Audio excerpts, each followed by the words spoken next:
Welcome, foolish mortals, to a Disney discussion video.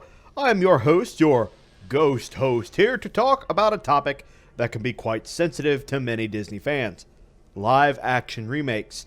However, I'm really here to talk about one in particular, a movie I prefer to watch alone because I tend to be very emotional with Disney movies, and this film in particular makes me sob like a baby every single time I watch it. Yes, Ghost can cry. What's the problem with that? Disney live-action remakes seem to be on the rise, the next big thing. However, they are not very well received, and I don't really know why Disney continues to spit out retellings of our favorite films that we didn't ask for. While yes, they are considered certified fresh according to Rotten Tomatoes, they are still not very well received amongst the Disney fanbase. Though it would seem that it's mainly fans who grew up with the originals that are the most upset, such as myself. I myself being one of those people because I grew up in the, late 90s. So when a lot of these movies were coming out, Beauty and the Beast, Little Mermaid, those were already out, but those were what I grew up on and those are what I preferred to watch. And even to this day, if I want to watch those movies, I go back to watch them instead of watching these remakes. And do not even get me started with The Lion King, which I will talk about in another video. But there is one movie in particular that I can say without a doubt people don't really talk about that much. It's like the film just got released, got some decent scores on Rotten Tomatoes, and that's that. I am of course referring to Pete's Dragon, a remake of the 1977 film of the same name. This was the only remake that I had never seen the original to, so I did end up watching it in order to create this video, but it just did not resonate with me like the 2016 version did. And this is a very rare chance when I will say that the remake was much better than the original. Now, right out of the gate, the 2016 film hits major heartstrings. We are greeted to a young boy, and I'm going to attempt to read this without getting teary-eyed, because I'm telling you guys, it's an emotional movie. If you've never seen it, it is a very emotional movie. We are greeted to a young boy who's seemingly on a road trip with his mother and father. We're introduced to the young main character, Pete, who is learning to read for the first time, apparently. Oh, God. Yeah, I'm actually tearing up right now as I'm reading the script. All right. Anywho, young Pete is learning to read while his mother and father are encouraging him. His father, unfortunately, looks back at Pete using the rearview mirror for too long and fails to avoid a deer as it runs out in front of their vehicle. He loses control, and I'm sad to say that young Pete, here we go. Young Pete is the only survivor. You guys are getting raw emotion ghost host here, so don't ever hold this against me. It's one video I hope I don't get many views on because I don't want people being like, oh, he does have a beating heart. Okay, let me continue on here. The part that really tears me up, and even as I was writing this script, I'm serious, I was sitting here just tears pouring out of my eyes. The young child's only instinct is to take his favorite book. He crawls out of the wreckage of his car. Mother and father, unfortunately, have passed on. And he picks up a book. Here I go. He picks up this book, and he puts it in his backpack. And that's the only instinct he has. As a child, he's scared. He's alone. He doesn't understand what's happening. So he's packed his bag. He's put it in there. Oh, I hate this. But I love this movie so much, and that's why I want to cover it. But he decides that, he walks on holding this backpack with his favorite book tight to his chest, which kind of comes back to a different scene here coming up shortly. Crying through the woods, he's just walking through the woods. He's not understanding the situation that he is in. He's crying, he's alone, and he's scared. And at that point, I'm already bawling like a baby. Not even 10 minutes into the film, mind you. The movie's we haven't even been 10 minutes in. All right. Okay, I'm good. All right. So Pete travels alone when he is stopped in his tracks by a pack of wolves surrounded and crying. He's surrounded by these wolves and he's scared. He's crying. We think this may be the end of Pete's story before it even truly begins. But when a roar comes out of the forest and startles the wolves and Pete. Now, when out of the trees, a lumbering titan clad in green fur, starts walking out, and his presence scares off the wolves, but Pete is left standing before the creature. He's scared, too scared to move, and the only words Pete can muster are, oh God, here we go again. Oh, okay. He looks at this giant beast that walks up before him, and his only response is, Are you gonna eat me? like, this child is so young, he doesn't understand that the only question he has, are you gonna eat me? These wolves, have you scared them off? They were gonna eat me. Are you? But I think what really was enough to break my heart in this scene is the dragon's reaction to this little boy asking him this question. He's probably never seen a human child. I'm sure he's seen humans before, but he's probably never, gotten up to a human and, had it talk to him or anything before, And it's the reaction that the dragon shows, on an animated creature that, the scene is already dark enough, so it's hard to see. And you get this dragon that is just, like I said, staring at this young boy.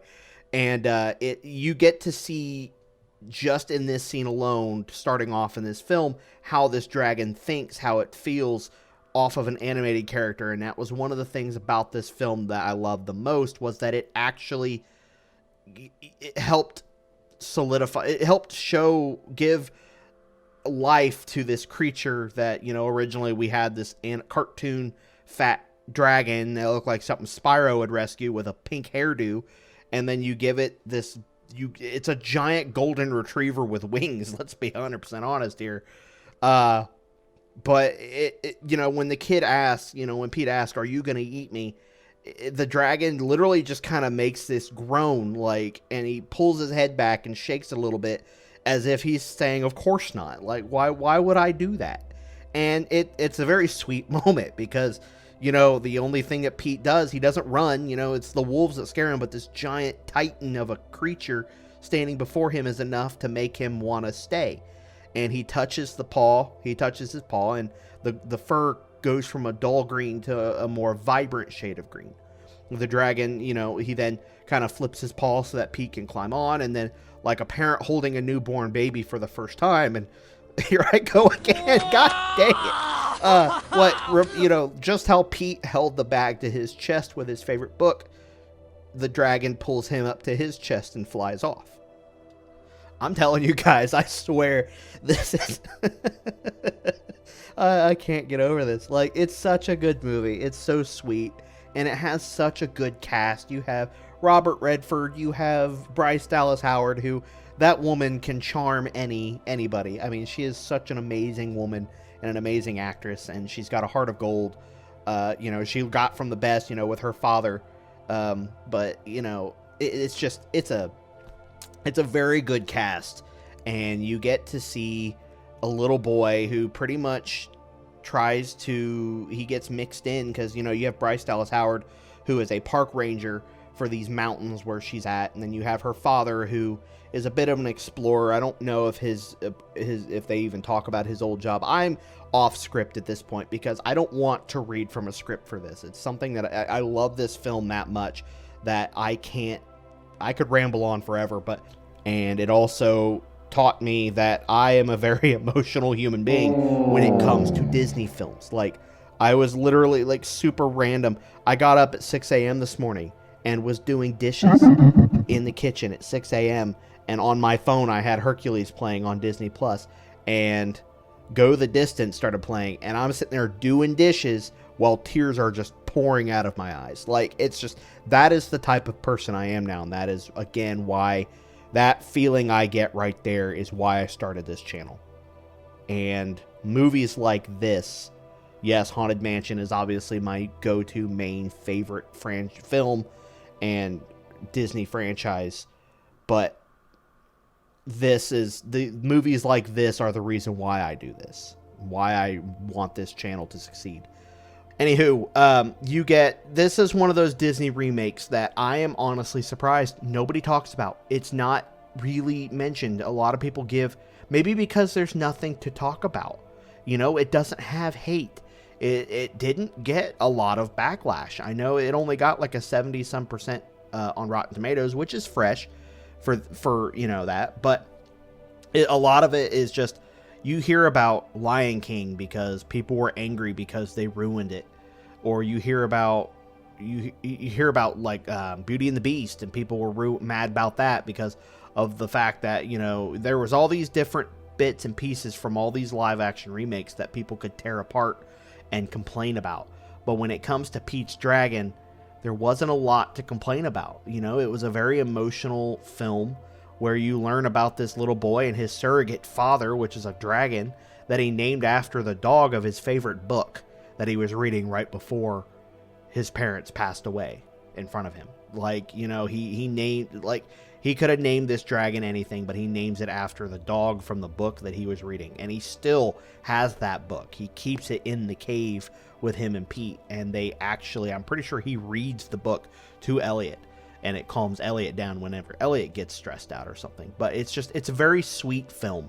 And it goes all the way through to where, you know, you have these characters that are, you know, they find Elliot or Pete. And they're like, oh, you know, we're going to adapt him to society. We're going to make sure he's okay. Give him a home. And this little boy just wants to keep going back to his family, which is this dragon.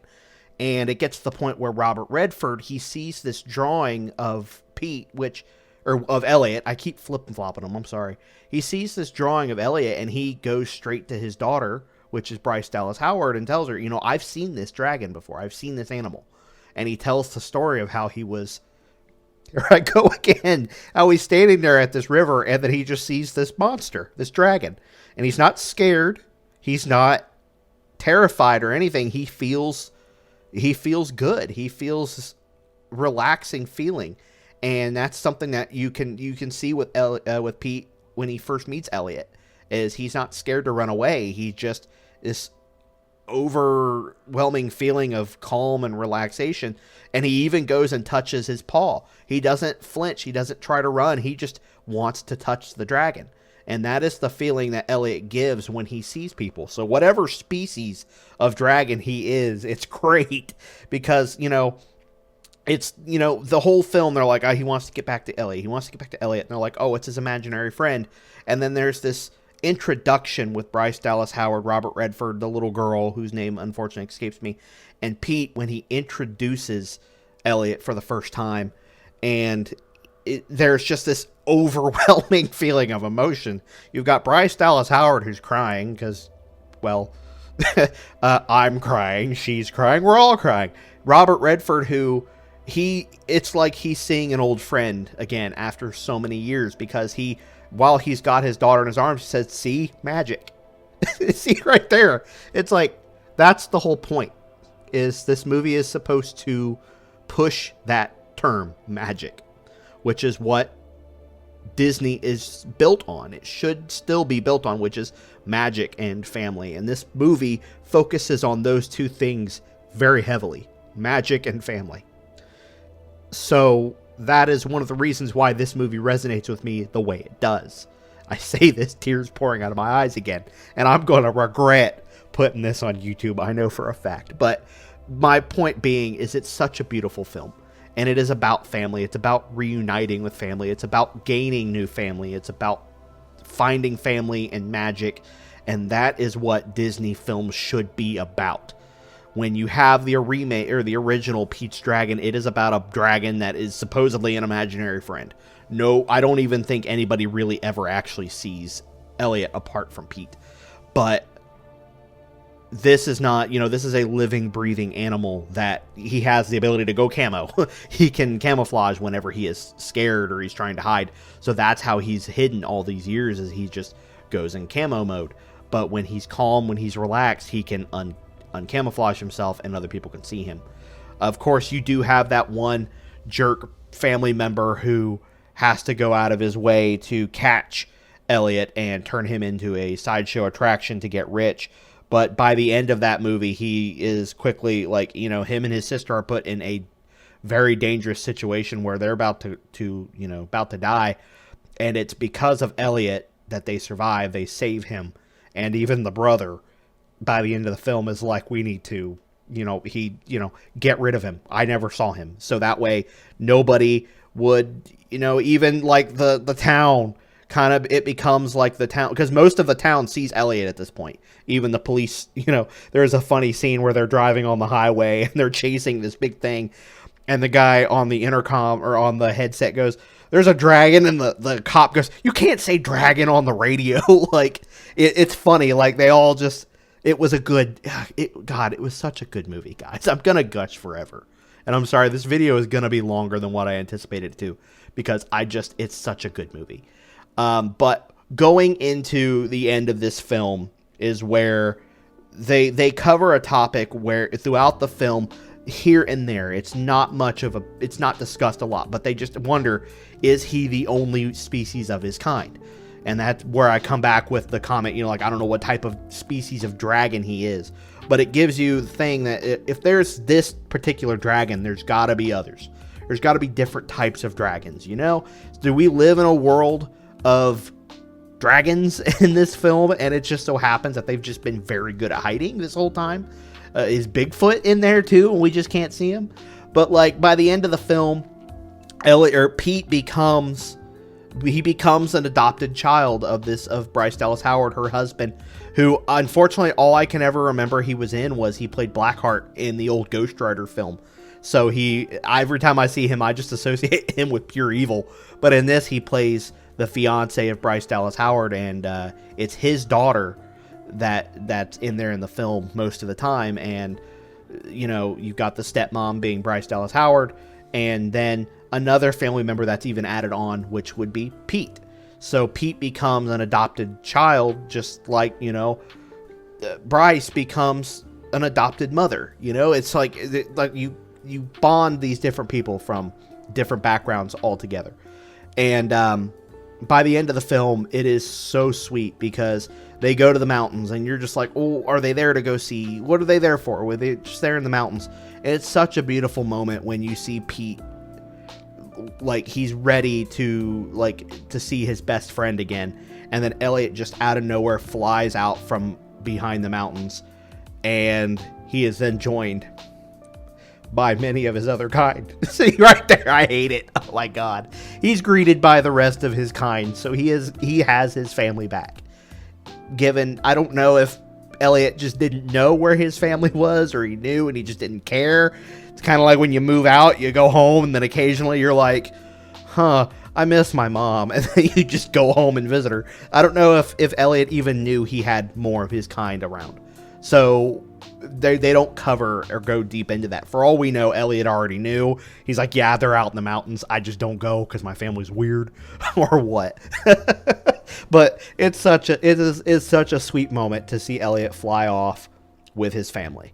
And that is why I say at the end of the day, this movie resonates with me the way Disney should resonate with people, and that is family and magic. Like I said, when people see Elliot, he gives off this feeling of magic and calming effect, and that's all there is to it. That's what Disney should do to us, is make us feel that calm and that like everything feels like family when you have this dragon around, and everything feels like family when you have a Disney movie in the DVD player or in the VCR or whatever you guys do.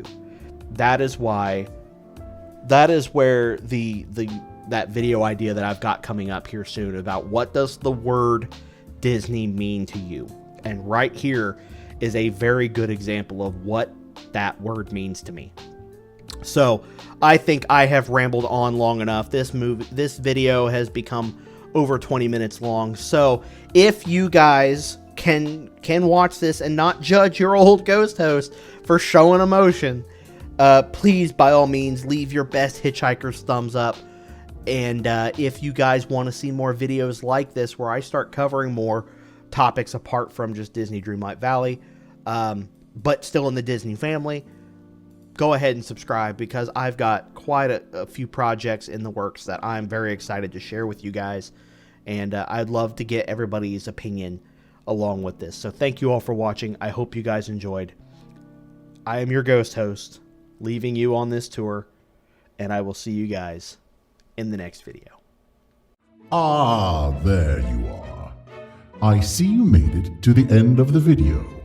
We quite enjoyed having you with us. Please remember to possess the subscription button. We are dying to see you again.